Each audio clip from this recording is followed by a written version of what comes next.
Hello everybody and welcome back to Controlling the BBT playlist. In this video we are going to talk about performance metrics, which is a set of criteria and parameters used to evaluate the performances of a system. We will focus on the performance metrics of second-order systems. So we will start the video introducing and talking about second-order systems. Let's start. Second-order system is a system that can be represented by a second-order transfer function. And here we report the general transfer function, which is characterized by some parameters, such as the static gain, the damping ratio, and the natural frequency.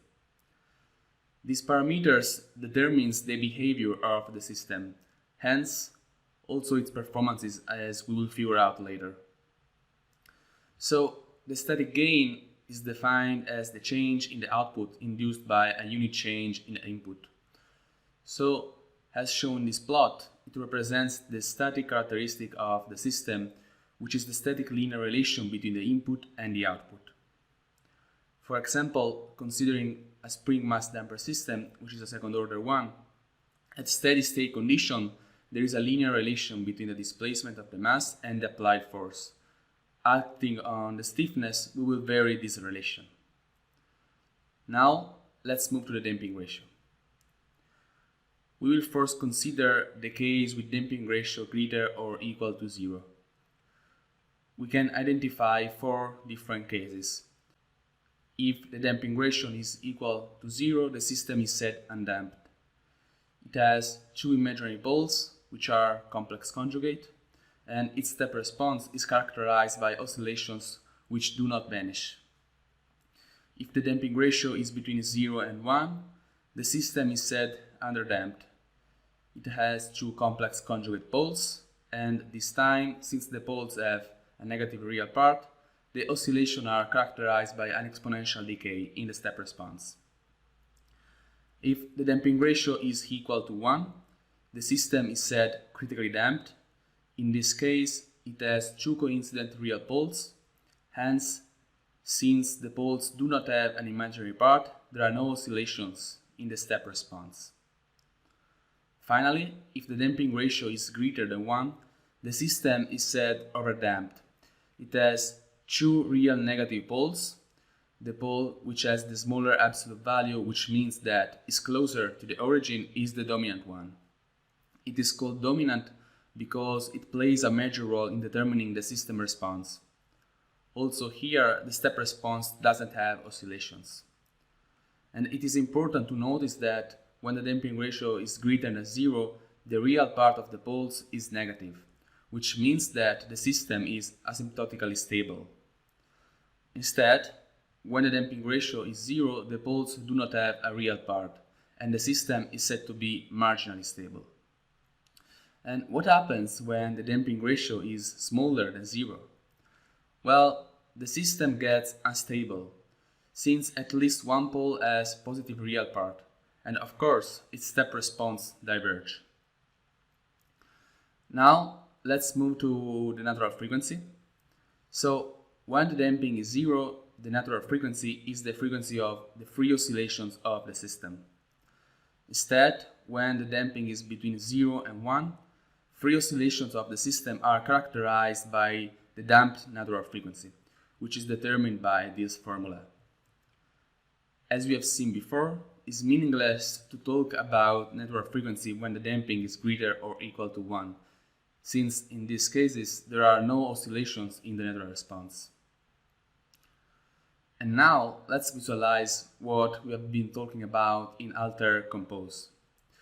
And with this script, we will see how the poles move in the complex plane, and we will also visualize the related natural response of the system. So let's run it. As explained before, when the damping ratio is 0, the poles only have imaginary part, and the natural response oscillates with a frequency equal to the natural one. When we increase the damping ratio, we see that the poles start to describe a portion of a circle. They are complex conjugate with negative real part. This means that the natural response is characterized by some exponential decay, and the frequency of oscillation is now the damped natural frequency. When we reach damping ratio equal to 1, poles get coincident. They are real and hence there are no more oscillations in the network response. If we keep increasing the damping ratio, one pole moves to the left and the other one to the right. They are both real and negative, and the pole closer to the origin is called the dominant one. And in fact, the network response is mainly determined by the dominant pole.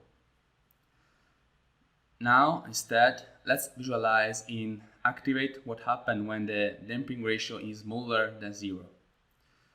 Here we can see the generic transfer function of a second order system, and we are giving as input a step signal.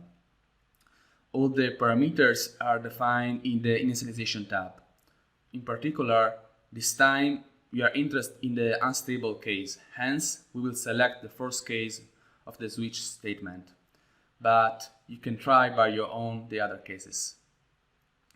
We are also plotting the root locus. Let's run it. We select the first case. We can see that the system response is unstable. Its oscillations increase exponentially.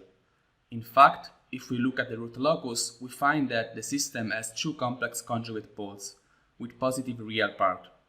And this positive real part is responsible of the exponential increase. At this point, we should have a good understanding of second-order systems, and we can move to the performance metrics part, and we will focus on underdamped system. We will investigate the performances analyzing the step response. The general step response of underdamped second-order systems is reported in this figure. The performances of the system can be quantitatively described by some metrics, such as overshooting, rise time, peak time, settling time, and steady-state error. The step response of a second-order system can be computed solving a second-order differential equation, which means we have to find the homogeneous solution and the particular integral, and then we sum them up to get the general solution. The general solution that we are reporting here describes the response of the system to a unitary step and with initial conditions set to 0. We can see that it is fully determined by the damping ratio and the network frequency. Hence, also the performance metrics will be determined by the damping ratio and the network frequency. And let's see how. The overshooting is usually reported as a percentage, which represents the percentage difference between the maximum value and the final one. And as shown by the formulas, it's strongly connected to the damping ratio. In particular, if the damping ratio increases, the percentage overshoot decreases. Now let's move to rise time. There are different definitions of the rise time, but for underdamped systems, the one typically used is the 0% to 100% rise time, which means that it is defined as the time required by the system to reach or better cross the final output value. It is connected to the damped network frequency and to the angle beta, the same angle beta that we have found in the expression of the step response. It follows that increasing the damped network frequency, the rise time decreases.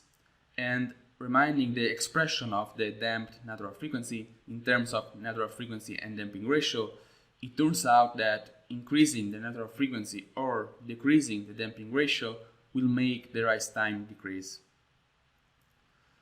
The peak time instead is the time required by the system to reach the overshoot peak. The math expression is similar to the one of the rise time, but this time there is no the beta angle. With the same line of reasoning as before, it follows that increasing the network frequency or decreasing the damping ratio will make the peak time decrease. The settling time is defined as the time required for the system to settle within a certain percentage of the input amplitude, and we will use the 2%. As shown by the formula, is inversely proportional to the product of the damping ratio and the network frequency. Hence, it follows that increasing the network frequency or increasing the damping ratio will make the settling time decrease. And now, let's visualize what we have been talking about in Activate. Inside this model, we see that there is the second order transfer function with static gain set to 1. And again, we are giving as input a step signal. This time, the parameters of the transfer function are determined by a small app which has been developed in Compose and can be run in Activate through the execute OML script block. Clicking on execute will bring up the app. Through the slider, we can change the parameters of the second order system, which are the network frequency and the damping ratio. And every time we make a change, an Activate simulation is run and results are sent back to the app, where they are plotted and the performance metrics are updated. We can see that, as explained before, decreasing the damping ratio, we are decreasing the rise time and the peak time. But the system gets more nervous, which means that the percentage overshoot and the settling time increase. Instead, increasing the network frequency, we are decreasing the rise time, the peak time, and also the settling time, while the percentage overshoot doesn't change.